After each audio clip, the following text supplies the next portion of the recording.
Waalaikumsalam warahmatullahi wabarakatuh.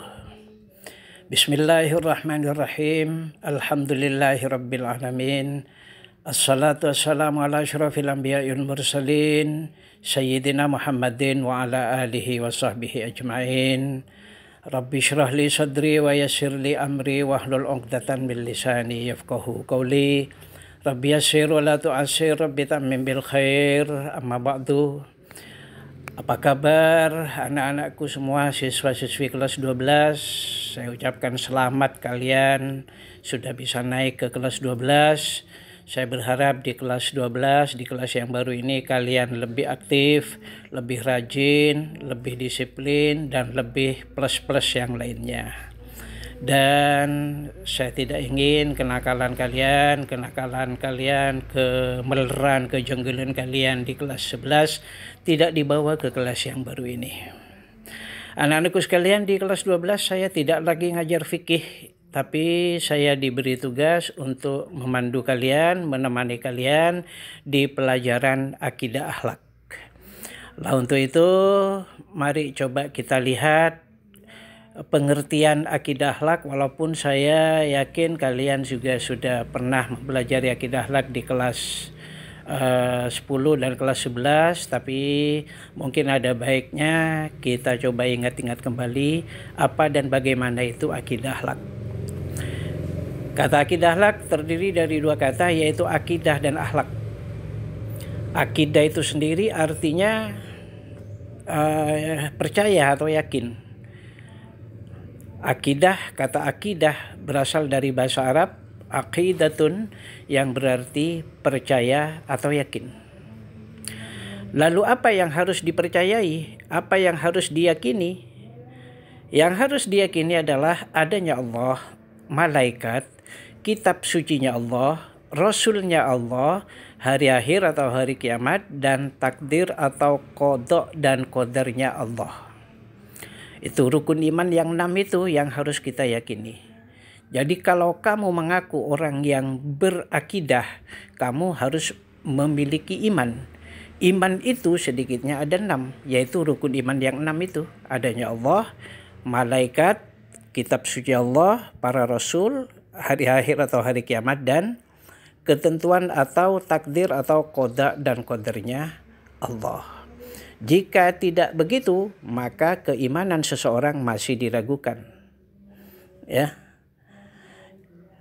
Akidahnya masih diragukan. Itu. Kita lihat di sini coba. Orang yang berakidah adalah orang yang mempercayai dan meyakini dengan sepenuh hati, yakin seyakin-yakinnya kepada adanya Allah, malaikat, kitab suci, para rasul, hari akhir, dan qada dan qadar Allah.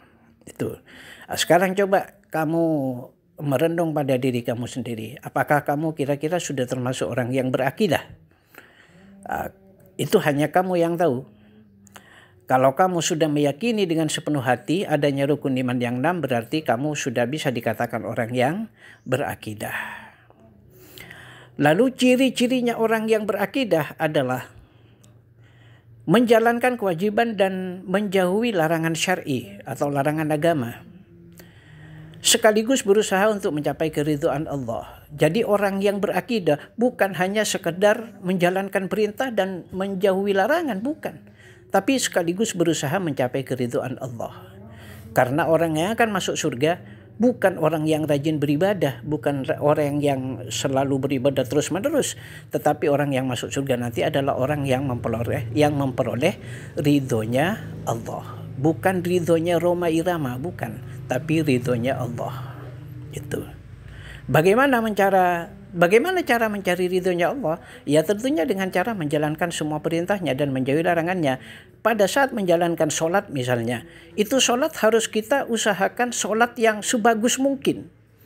Artinya ketika kita sholat, hati dan pikiran kita sebisa mungkin menyatu kepada Allah. Tidak nyeletong kemana-mana begitu. Jangan ketika sudah sholat Allahu Akbar, takbiratul ihram, cuma angkat tangan, mulut mengatakan Allahu Akbar, hatinya kemana-mana. Nah itu sulit untuk mencari keridhaan Allah. coba sholatlah yang khusyuk sehusyuk mungkin. Begitu juga dengan ibadah yang lainnya. Lakukan semuanya dengan hati yang seikhlas mungkin. Itu. Lupa nanti kalau hatinya tidak khusyuk, pikirnya tidak khusyuk, gimana sholatnya? Apa tidak diterima? Wow, diterima. Jangan sampai salah pengertian ya. Lupa, saya sholatnya belum khusyuk. Kalau gitu saya mau sholat nanti aja kalau sudah khusyuk. Loh, jangan gitu.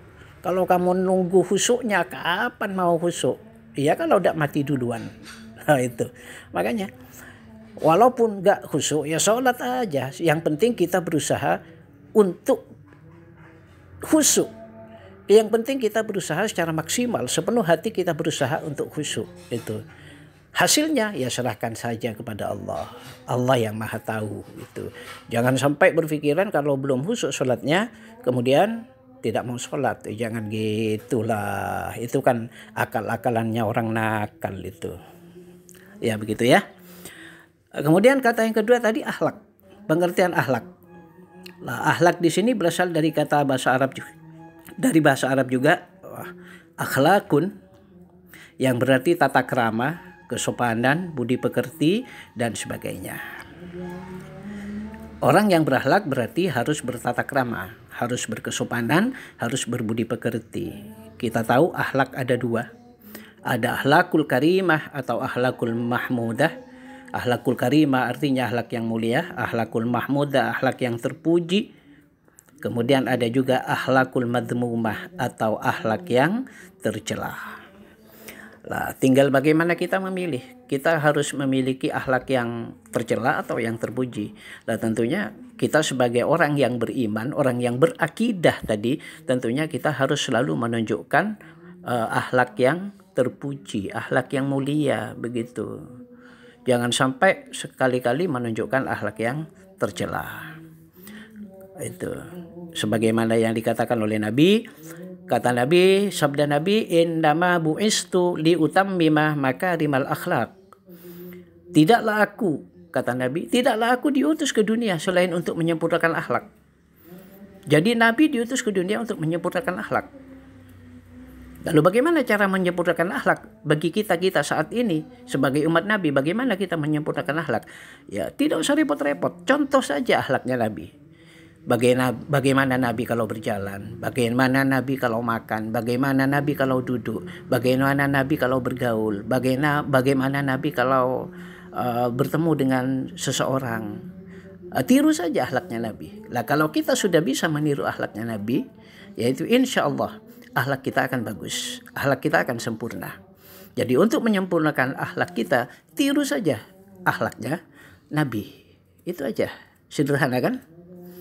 Iya. Nah, sekarang coba merenung lagi, pikirkan dirimu, apakah selama ini akhlakmu sudah seperti akhlak Nabi? Tentu saja jawabannya tidak sepenuhnya. Saya sendiri jujur tidak sepenuhnya saya bisa meniru akhlak Nabi. Tapi setidak-tidaknya kita harus berusaha maksimal untuk meniru akhlaknya Nabi. Begitu. Kemudian berikutnya adalah objek akhlak. Akhlak itu tujuannya akhlak ada 3. Sasarannya akhlak ada 3. Yang pertama akhlak manusia kepada Allah yang disebut dengan hablum minallah. Bagaimana akhlak kita kepada Allah? Ya terutama pada saat sholat. Kalau kita sholat ya berakhlaklah kepada Allah, pakai pakaian yang bersih, yang suci, bahkan sebisa mungkin disunahkan memakai pakaian yang putih, itu pakai harum-haruman, pakai parfum ketika mau sholat. Itu akhlak kita kepada Allah.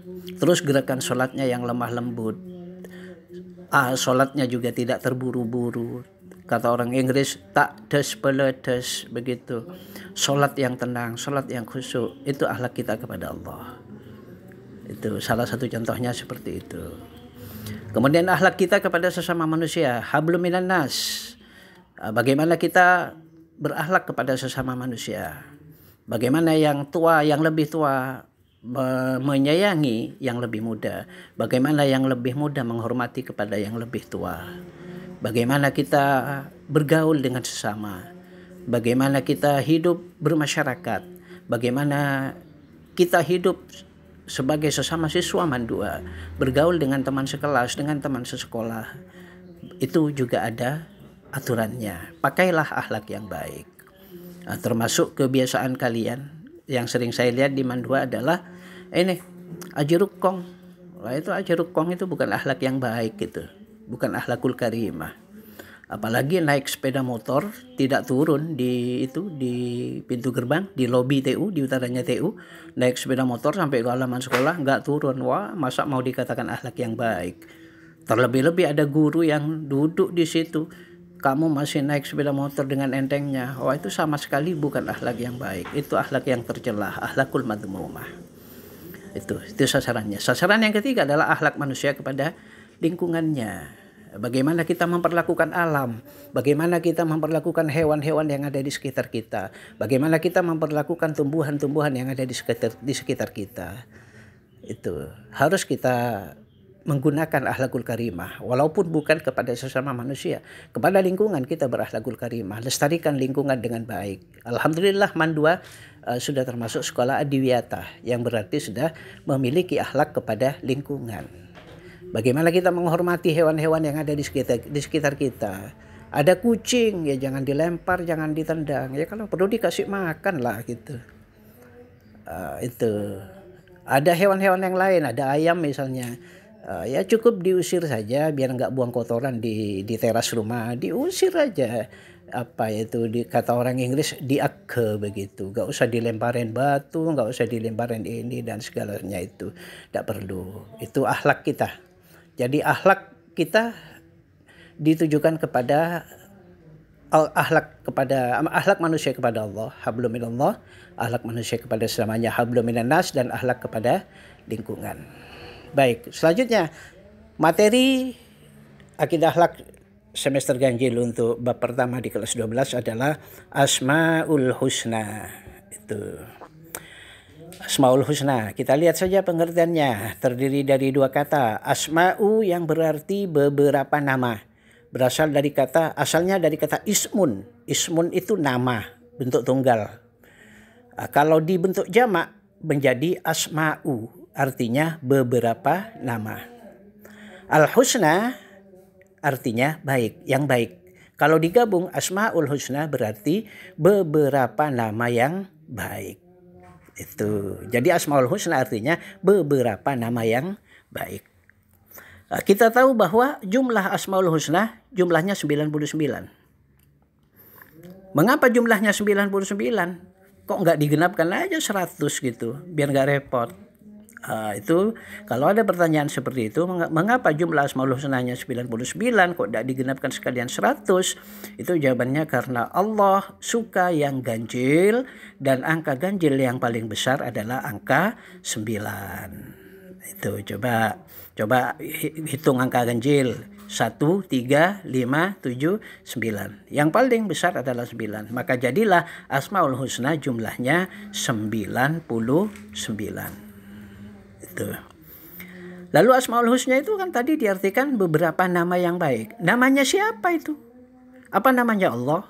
Bukan namanya Allah. Kalau Allah punya nama, ya berarti Allah sama dengan manusia. Lah kata asma'u di sini dalam hal ini dimaksudkan sebagai sifat-sifat Allah. Ya, sekali lagi sifat-sifat Allah yang sangat baik jika dipakai sebagai nama manusia. Jadi kita dianjurkan kalau punya anak, kalau nanti kalian sudah menikah, kemudian dikaruniai putra atau putri oleh Allah, kita itu disunnahkan, ya dianjurkan untuk mengambil nama-nama dari Asmaul Husna. Sebaik-baiknya nama untuk manusia adalah nama yang diambil dari Asmaul Husna. Itu coba, ini ada beberapa nama yang diambil dari Asmaul Husna. Saya beri contoh. Abdurrahman, ini Abdurrahim, ini Lailiyah Rahmaniyah, ini alumni Mandua Situbondo. Ini orang mana ini? Orang Bukeman kalau nggak salah, Bukeman Kendi. Lailiyah Rahmaniyah. Ada Siti Latifah yang kemarin PPL di Mandua. Itu Abdurrahman rahmannya, Abdurrahim rahimnya, Lailiyah Rahmaniyah rahmaniyahnya, Siti Latifahnya itu diambil dari Asmaul Husna. Ini baik. Baik sekali. Selain nama-nama tersebut tentunya saja kamu bisa cari sendiri selain Abdul Rahim, Abdul Rahman, Lailiyah Rahmaniyah, Siti Latifah, dan banyak lagi yang lainnya. Kata Bang Haji gitu. Itu. Lupa kalau ngambil nama dari Asmaul Husna itu kan kuno, Pak. Dak gaul, Pak. Dak keren, Pak. Masa Abdul Rahman terus, Abdul Rahim terus. Kan sudah banyak Abdul Rahman, Abdul Rahim sudah banyak. Durrahman, Durrahim itu sudah banyak. Gimana? Ya panggil aja dengan panggilan yang keren. Ini saya kasih contoh ini. Contoh nama panggilan yang keren. Contohnya misalnya anak saya sendiri. Anak saya sendiri yang kedua namanya Ajibur Rahman. Dipanggil Romi. Keren kan? Padahal namanya ngambil dari Asmaul Husna. Ar-Rahman. Ajibur Rahman. Rahmannya kan dari Asmaul Husna. Tapi dipanggilnya Romi. Dengan demikian keren. Biarpun ngambil di Asmaul Husna katanya kuno, katanya tidak keren. Tapi buat aja nama panggilan yang keren. Itu boleh dalam Islam. Contohnya lagi ada alumni Mandua Situbondo, orang Jogja, Juglengan Jaya, namanya Abu Hurairah, dipanggilnya Roy. Ini ada juga Sulaiman, niru nama Nabi, Sulaiman, dipanggilnya Ail, jadi keren. Ini temannya anak saya ini, saya pernah penasaran, kok nama teman anak saya itu kok Ail. Saya penasaran siapa sih nama lengkapnya. Ternyata setelah ditanya Sulaiman. Ya ampun. Jadi kita boleh mengambil nama kalau memang tidak mau mengambil dari Asmaul Husna seperti ini. Seperti Abdurrahman, Abdurrahim, Lailiyah Rahmaniyah, Siti Latifah. Kalau tidak ngambil dari Asmaul Husna boleh ngambil dari niru nama-nama Nabi. Boleh. Seperti ini Sulaiman, Abu Bakar, siapa nama sahabat-sahabat Nabi yang lain itu boleh. Utsman, Ali boleh, apa. Atau ngambil nama surat dari Al-Qur'an tidak apa-apa, boleh. Seperti saya sendiri, nama saya sendiri kan diambil dari nama surat dalam Al-Qur'an itu. Ada juga tetangga saya di sini namanya Muzammil, diambil dari Al-Qur'an. Ya ayyuhal muzammil, itu diambil muzammilnya, boleh. Ada juga tetangga saya di sini namanya Lu'lu'il Maknun, itu ada di dalam Al-Qur'an. Ada di dalam kalimat dalam Al-Qur'an itu. Jadi ini kita buat kesimpulan sekarang, nama yang terbaik adalah nama yang diambil dari Asmaul Husna. Tapi boleh juga menggunakan nama dari surat atau kalimat dalam Al-Quran. Boleh juga meniru namanya ulama atau namanya kiai. Boleh. Seperti ini anak kelas 12 tahun kemarin yang lulus tahun barusan ini. Ada seorang siswa namanya Muhammad Khalil Akbar Fawaid. Ini ngambil namanya Kiai Khalil dan namanya Kiai Fawaid. Dua kiai besar di Situbondo diambil jadi satu nama. Bolehkah seperti itu? Boleh. Siapa tahu nanti anak yang diberi nama seperti itu diberi kemuliaan oleh Allah seperti namanya yang ditiru. Muhammad Khalil Akbar Fawaid misalnya dulu di kelas 12 IPS 1. Siapa tahu dia satu saat nanti jadi seperti Kiai Khalil, jadi seperti Kiai Fawaid dan sebagainya. Jadi itu boleh saja. Tapi kalau ngambil nama dari ayat Al-Quran, awas lihat dulu terjemahnya. Jangan sampai diberi nama. Ini pernah terjadi di Lumajang. Ada seorang pasangan suami istri, anaknya diberi nama Anam. Setiap ada orang yang nanya, siapa nama anakmu? Anam. Setiap ditanya pasti jawabannya Anam.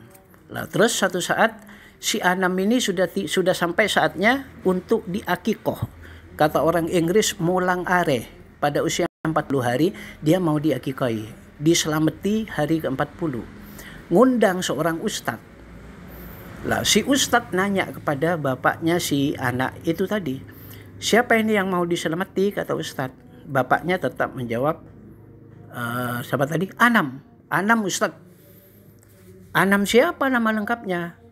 Oh Ustadz, Muhammad Jahannam. Loh kok bisa? Iya, saya ngambil dari Al-Quran. Saya kan sering ngaji, Ustaz. Di situ di dalam Al-Quran ada kata Jahannam. Dikasih nama depan Muhammad. Jadi Muhammad Jahannam. Si Ustadz nanya, apa artinya? Nggak tahu, Ustadz. Ya Allah. Jahannam itu kan neraka. Ya boleh sih ngambil nama dari kalimat dalam Al-Quran, tapi harus tahu artinya dulu. Jangan sembarangan ya. Nanti lopot ke artinya itu. Hati-hati ya. Jadi boleh juga menggunakan nama panggilan yang keren, biarpun tidak sesuai dengan nama aslinya. Seperti anak saya tadi, Ajibur Rahman, dipanggil Romi, Dim Malebet. Apa tak boleh? Wah boleh. Itu ya. Jadi pakailah nama-nama yang diambil dari Asmaul Husna. Boleh juga menggunakan nama dari surat atau kalimat dalam Al-Quran. Boleh juga menggunakan nama kiai, nama ulama besar. Seperti anak saya yang pertama namanya Ahmad Suyuti. Suyuti kan itu ulama ahli hadis yang terkenal. Tapi di belakangnya saya tambahin Ababil. Ahmad Suyuti Ababil. Dipanggil Bibil. Keren kan? Begitu ya. Akhirnya pertemuan kita untuk hari ini tidak akan berlama lagi. Jika ada hal-hal yang belum jelas dan perlu ditanyakan, silakan hubungi saya di telepon atau chat saya di nomor ini di 082 331 504 109. Di save nomor itu ya. Nomor ini di save 082 331 504 109 itu.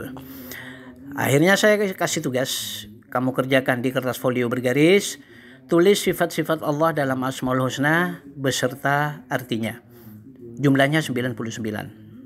Sifatnya nama Allah Ar-Rahman ditulis dengan tulisan Arab, artinya ditulis apa? Ar-Rahman pengasih, Ar-Rahim penyayang, Al-Malik yang merajai, dan seterusnya.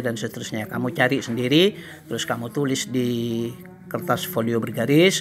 Kalau sudah difoto kirimkan ke WA saya, atau langsung ketik di chat, langsung kirim chatnya ke saya, tidak apa-apa. Itu ketik di HP nggak apa-apa. Kalau enggak ya silakan tulis di kertas folio bergaris, difoto terus dikirim ke saya. Tulis sifat-sifat Allah dalam Asmaul Husna lengkap dengan artinya. Itu semoga bermanfaat dan barokah. Dan akhirnya pertemuan kita untuk hari ini berakhir sampai di sini. Kurang lebihnya mohon maaf. Wallahul muwaffiq ila aqwamit thoriq. Wassalamualaikum warahmatullahi wabarakatuh.